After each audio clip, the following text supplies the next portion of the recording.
Hello दोस्तों, कैसे हैं आप लोग। दोस्तों, आज का जो टॉपिक है वो एसएमपीएस पावर सप्लाई के ऊपर है। एसएमपीएस कैसे काम करता है और हम एसएमपीएस क्यों यूज करते हैं, जबकि हमारे पास पहले से ही ट्रांसफार्मर की सप्लाई है। एक्चुअली एसएमपीएस हम इसलिए यूज करते हैं कि एसएमपीएस हाई फ्रिक्वेंसी पे काम करता है और ट्रांसफार्मर जो लाइनर सप्लाई है वो लो फ्रिक्वेंसी पे काम करता है। दोस्तों, जिस तरीके से मैं आपको समझाने वाला हूँ, आपको ऐसे कोई भी नहीं समझाएगा।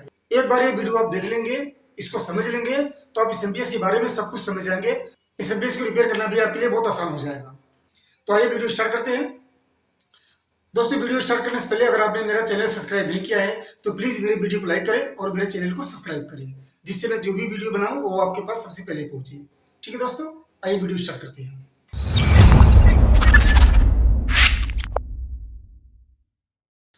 दोस्तों, एसएमपीएस पावर सप्लाई को समझने के लिए मैंने 5 भागों में इसको बांट दिया है। 1, 2, 3, 4, 5। जो पहला पार्ट होता है एसी फिल्टर, जैसे कि मैं आपको एसएमपीएस सप्लाई में दिखाना चाहता हूं। ये एसएमपीएस पावर सप्लाई है।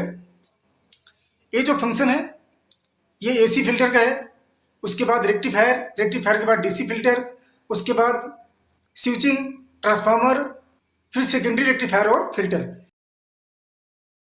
एसएमपीएस के एक एक फंक्शन को मैं अलग अलग रख के बताऊंगा ताकि आप आसानी से समझ सकें। पहला जो फंक्शन है एसी फिल्टर, उसके बाद रेक्टिफायर और फिल्टर, उसके बाद स्विचिंग, फिर ट्रांसफार्मर, फिर उसके बाद आखिरी रेक्टिफायर और फिल्टर का काम है। ये 5 सेक्शन है। उसके बाद आप जो नीचे वाला सेक्शन आप देख रहे हैं ये फीडबैक है। यहां से एक सिग्नल भेजता है स्विचिंग को, जो आउटपुट का वोल्टेज रेगुलेट रखता है। मान लेते हैं यहाँ पे वोल्टेज कम आ रही है तो ये एक सिग्नल देगा और स्विचिंग हाई करने लगेगा। जब हाई स्विचिंग होगा तो वोल्टेज बढ़ जाएगा। जब वोल्टेज बहुत ज्यादा आ रहा है तो ये सिग्नल भेजता है और स्विचिंग के लिए स्लो होने लगती है। इस हिसाब से वोल्टेज को रेगुलेट करके रखता है। ठीक है, इन पांचों फंक्शन को मैं अलग अलग करके मैं आपको बताता हूँ ये कैसे काम करता है। सबसे पहले समझते हैं एसी फिल्टर को। इस फंक्शन को इस फंक्शन को ईएमसी भी बोलते हैं। इस फंक्शन को ईएमसी भी बोलते हैं, इलेक्ट्रोमैग्नेटिक कंपैटिबिलिटी। ठीक है,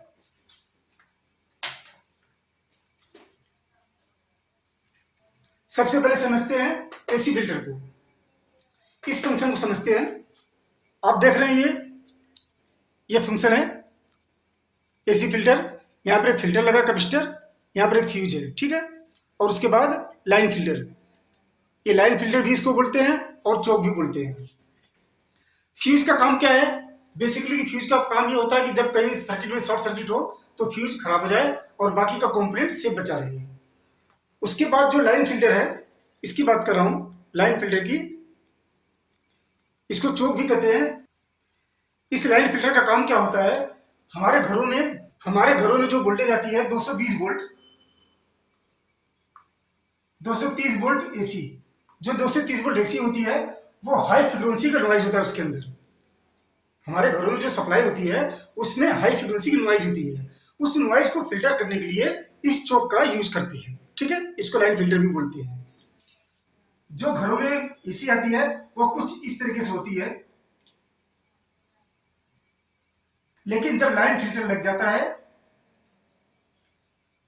तो वो कुछ ऐसे हो जाती है, साफ हो जाती है। इसलिए इसको यूज किया जाता है। ठीक है,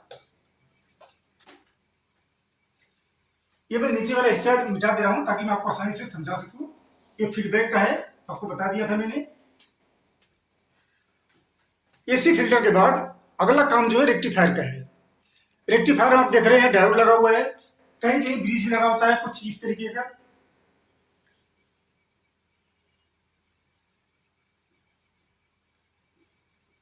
ठीक है, और कहीं कहीं डायोड लगा होता है। डायोड भी हो सकता है और ब्रिज भी हो सकता है। इन दोनों का काम सेम है। इनका काम है क्या?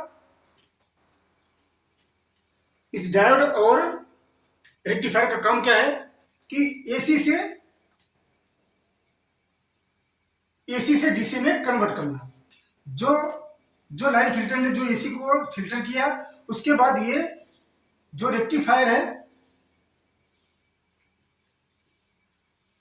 वो डीसी में कन्वर्ट कर दिया। कुछ इस तरीके से हो जाएगा। ठीक है, एसी वाली लाइन जो नीचे वाला हिस्सा है ये काट देता है। फिर ये इस तरीके से चलने लगता है। ठीक है, रेक्टिफायर के बाद आप देखेंगे इसमें 2 कैपेसिटर लगा हुआ है। ठीक है, किसी में 1 हो सकता है, किसी में 2 हो सकता है। इसके बाद जब हम कैपेसिटर लगा देते हैं तो जो ये लाइन कुछ इस तरह चल रही है वो फिर मैं आपको दिखा दूं, फिल्टर लगाने के बाद जहां पे कैपेसिटर लगा हुआ है, ये कैपेसिटर लगाने के बाद पहले कैसे चल रही थी, ऐसे। ठीक है, उसके बाद क्या हो जाएगा, ये ऐसे से चलने लगेगा, ऑलमोस्टली ये सीधी लाइन हो जाती है। ठीक है, उसके बाद जो फंक्शन है स्विचिंग का फंक्शन आप देख रहे हैं, ये मॉसफेट लगा हुआ है और ये आईसी लगी हुई है। ठीक है, इनका काम है स्विचिंग करना। स्विचिंग वाले फंक्शन में आपने देखा कि मॉसफेट लगा है और एक आईसी लगी हुई है, इनका मेन काम है स्विचिंग करना। पहले जो हमने एसी वोल्टेज दिया था, इसकी जो फ्रीक्वेंसी होती है वो होती है 50 हर्ट्ज से 60 हर्ट्ज तक। ठीक है, लेकिन स्विचिंग करने के बाद जब ये स्विचिंग करता है, इसकी फ्रीक्वेंसी बहुत हाई होती है, ये लगभग इसको हटा दे रहा हूं। जब ये स्विचिंग करता है तो इसकी जो फ्रीक्वेंसी हो जाती है वो 20 किलो हर्ट्ज से लेकर 50 किलो हर्ट्ज तक हो जाती है। ठीक है, आप देख रहे हैं जो हमने एसी वोल्टेज दिया वो 50 हर्ट्ज से 60 हर्ट्ज तक होती है, लेकिन स्विचिंग करने के बाद 20 किलो हर्ट्ज से 50 किलो हर्ट्ज तक हो जाती है, इसीलिए इसको बोलते हैं हाई फ्रीक्वेंसी स्विचिंग। ठीक है, अब उसके बाद जो आता है फोर्थ काम ट्रांसफार्मर का। ट्रांसफार्मर क्या करता है, ये स्टेप डाउन ट्रांसफार्मर होता है। अभी पहले हमने एसी दिया, एसी को फिल्टर किया, फिल्टर से रेक्टिफायर यानी कि डीसी करके डीसी को फिल्टर करके स्विचिंग करके ट्रांसफार्मर को दिया। ठीक है, अब ट्रांसफार्मर क्या करता है, ये स्टेप डाउन ट्रांसफार्मर है।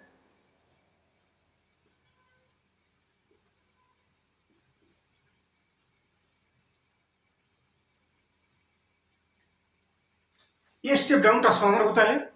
जो भी वोल्टेज इसको मिलता है यहाँ पे कुछ डाउन होकर वोल्टेज आता है। जिस हिसाब से हम एसएमपीएस को डिजाइन करते हैं जितने वोल्ट पे, उसी हिसाब से ट्रांसफार्मर का भी डिजाइन होता है। ठीक है, अब कितना वोल्टेज डिसाइड करना है वो डिजाइन के ऊपर डिपेंड करता है। जो भी वोल्टेज यहाँ पे आता है, ट्रांसफार्मर का बस इतना काम है कि जो भी वोल्टेज आता है उसको स्टेप डाउन करके आगे बढ़ा देता है। ठीक है, अब क्या होता है कि ट्रांसफार्मर के बाद जो सप्लाई आती है वो वापस से फिर से एसी में कन्वर्ट हो जाती है। अब यहाँ पे जो भी आउटपुट ट्रांसफार्मर जो भी आउटपुट देगा वोल्टेज, वो वापस से एसी में हो जाता है, कुछ इस तरीके का।